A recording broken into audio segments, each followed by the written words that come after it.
Hello friends, कैसे हैं आप लोग। आशा करते हैं कि आप सभी अच्छे होंगे। छठे चरण की प्राथमिक शिक्षक बहाली लास्ट स्टेज में है, जो कि 25 तारीख को नियुक्ति पत्र मिलने का टारगेट रखा गया शिक्षा विभाग के द्वारा। शिक्षा विभाग के द्वारा यह भी कहा गया है कि छठे चरण की बहाली प्रक्रिया समाप्त होगी तो तुरंत बाद 7वें चरण की बहाली प्रक्रिया शुरू की जाएगी।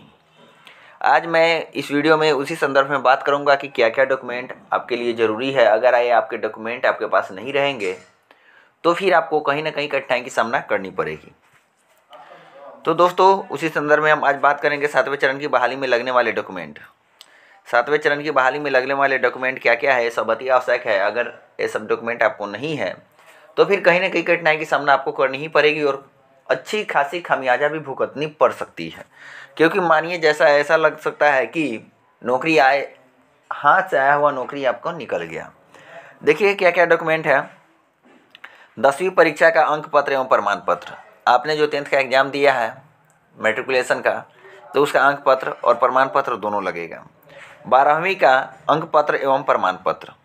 उसके बाद स्नातक परीक्षा का अंक पत्र एवं प्रमाण पत्र। अगर आप बीएड किए हैं तो स्नातक करना तो ज़रूरी ही है, तभी बीएड करेंगे। अगर डीएलएड किए हैं तो इंटर तक भी काम चल सकता है। स्नातक परीक्षा का अंक पत्र एवं प्रमाण पत्र। फिर आगे देखते हैं, अगर आपके पास प्रमाण पत्र नहीं है, ग्रेजुएशन का स्नातक का जो प्रमाण पत्र होती है, मूल प्रमाण पत्र, वो 4 साल के बाद आती है। लेकिन अगर ऐसे में आपका अगर प्रमाण पत्र नहीं है तो आप प्रोविजनल से भी काम चलेगा आपका। आप प्रोविजनल सर्टिफिकेट भी लगा सकते हैं। प्रमाण पत्र उपलब्ध न रहने की स्थिति में प्रोविजनल सर्टिफिकेट जिनकी नियुक्ति स्नातक के आधार पर हो रही है तो आप प्रोविजनल दे सकते हैं, ठीक है। लेकिन आप उम्मीद कीजिए कि यूनिवर्सिटी से प्रोविजनल के जगह पे मूल प्रमाण पत्र निकलवा ले तो बेटर होगा। अगर आपका समय अवधि हो गया है तब नहीं हुआ है तो आपका प्रोविजनल पे काम चल जाएगा, ऐसी घबराने की बात नहीं है। छठे चरण की बहाली में भी प्रोविजनल पे बहाली हुई है। आगे देखते हैं, प्रशिक्षण का अंक पत्र, यानी कि आपने डीएलएड, बीएड, बीटीसी, जेबीटी जो भी किया है तो अंक पत्र तो ज़रूरी है, साथ ही साथ प्रमाण पत्र भी ज़रूरी है, सर्टिफिकेट भी ज़रूरी है। अब आप कहेंगे कि सर सर्टिफिकेट नहीं है, तो सर्टिफिकेट नहीं है, मूल प्रमाण पत्र नहीं है तो आप प्रोविजनल सर्टिफिकेट नहीं लगा सकते हैं। बट वैसे प्रशिक्षण का जो मूल प्रमाण पत्र होता है साल भर या 2 साल के बाद ही मिल जाता है, वैसे साल भर के बाद मिल जाता है, ठीक है। आप यूनिवर्सिटी से निकलवाने की कोशिश करेंगे, निकल जाएगा आपका। अब आगे देखते हैं, सीटेट बीटेट का अंक पत्र एवं प्रमाण पत्र। सीटेट बीटेट कहने का मतलब है सेंट्रल टीचर एलिजिबिलिटी टेस्ट और Bihar TET, Bihar teacher eligibility test, इस सब में अगर पास होंगे दोनों में तो अंक पत्र एवं प्रमाण पत्र दोनों लगता है। अंक पत्र जो है वो मार्कशीट होता है, प्रमाण पत्र जो होता है सीटेट का, उस पर क्वालिफाई और नॉट क्वालिफाइड लिखा रहता है, ठीक है। आगे हम देखते हैं, जैसा कि कट ऑफ के बारे में मैंने पिछले वीडियो में बताया था, आप इस चैनल पर जाकर, मार्गदर्शन फैमिली चैनल पर जाकर आप पिछले वीडियो को देख सकते हैं कि कट ऑफ के बारे में कि बिहार में क्या कट ऑफ रहती है, या सीटेट में जो क्वालिफाई होते हैं और नॉट क्वालिफाई होते हैं तो किस प्रकार बिहार में टीचर बन सकते हैं। जी हाँ, अगर आपके सीटेट के मार्कशीट पे नॉट क्वालिफाइड भी लिखा है तो भी आप बिहार में टीचर के लिए एलिजिबल है। आगे देखते हैं, जाति प्रमाण पत्र। अगर आप रिजर्व कैटेगरी में आते हैं, जैसे एससी, एसटी, ओबीसी, ईडब्ल्यूएस, ये सब में आते हैं तो जाति प्रमाण पत्र की ज़रूरत होती है। ईडब्ल्यूएस वालों के लिए भी मैं बताऊंगा। बट जाति प्रमाण पत्र, आवासीय प्रमाण पत्र और आगे देखेंगे आय प्रमाण पत्र। तो देखिए, जाति आवासीय आय किन के लिए ज़रूरी है, अब मैं यहाँ बता दूँ।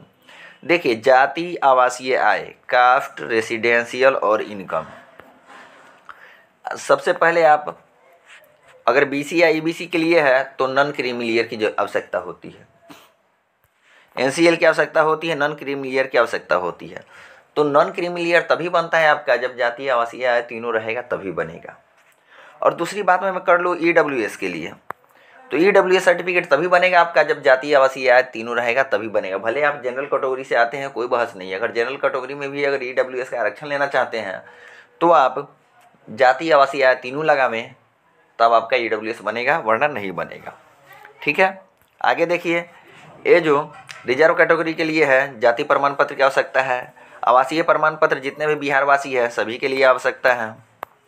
आय प्रमाण पत्र बीसी, ईबीसी और ईडब्ल्यूएस तीनों के लिए जरूरी है।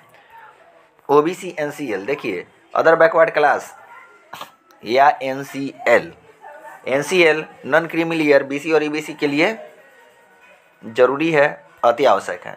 अब आप कहेंगे कि सर एनसीएल की बात करते हैं, तो देखिए एनसीएल दो प्रकार की होती है, एक बिहार गवर्नमेंट की होती है, एक भारत सरकार की इंडिया गवर्नमेंट की होती है। ठीक है, एक भारत सरकार की होती है और दूसरा क्या होती है, बिहार सरकार की होती है। बिहार सरकार, इंडिया गवर्नमेंट। तो आप अगर आपको बिहार में अगर जॉब लेना है, बिहार में टीचर बहाली का जॉब लेना है, तो आप बिहार सरकार द्वारा बनाए हुए एनसीएल को बनवाएंगे, बिहार सरकार के लिए अप्लाई करेंगे। भारत सरकार द्वारा मान्य आपको बिहार में नहीं होगा, क्योंकि आप बिहार में खास करके ईबीसी वालों को कहता हूँ कि बिहार में ओबीसी नहीं है, बीसी और ईबीसी है। ठीक है, बिहार में बीसी और ईबीसी है, लेकिन भारत में दोनों को संयुक्त रूप से ओबीसी कहा जाता है, लेकिन भारत में संयुक्त रूप से दोनों को ओबीसी।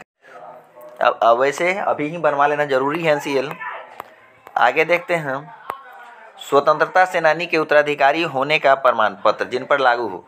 देखिए जो स्वतंत्रता सेनानी का आरक्षण चाहते हैं उनको स्वतंत्रता सेनानी के उत्तराधिकारी होने का प्रमाण पत्र चाहिए। दिव्यांगता प्रमाण पत्र जिन पर अगर लागू हो, दिव्यांगता प्रमाण पत्र जिन पर अगर लागू हो तो वो क्या करेंगे, दिव्यांगता प्रमाण पत्र देते हैं। आधार कार्ड जरूरी है, फोटो जरूरी है, मूल प्रमाण पत्र नहीं रहने पर प्रोविजनल सर्टिफिकेट भी मान्य होगा, जैसे मैंने पहले ही ऊपर बता दिया है इस वीडियो में। आगे हम इस पे बात करते हैं,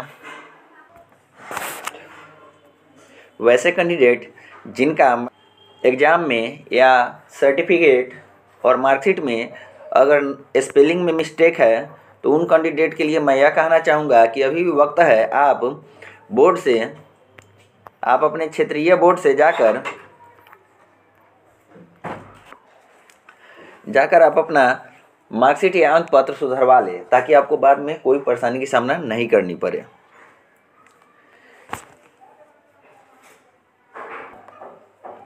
ये सभी डॉक्यूमेंट आपके 7वें चरण की बहाली के लिए अति आवश्यक है, आप कृपया करके इसको बनवा लें। इस वीडियो से रिलेटेड जो भी अगर डाउट हो या समस्या हो तो आप बेहिचक कमेंट सेक्शन में जाकर कमेंट करें, ताकि आपके समस्या का समाधान कर सकूं। जो भी चैनल पर नए हैं तो चैनल को सब्सक्राइब कर ले और बगल में बेल आइकन के बटन को दबा लें, ताकि कोई भी नई वीडियो का नोटिफिकेशन 7वें चरण से रिलेटेड कोई भी नई वीडियो का नोटिफिकेशन आपको मिलता रहे। फिर मिलते हैं नए अपडेट के साथ नए वीडियो में, तब तक के लिए धन्यवाद।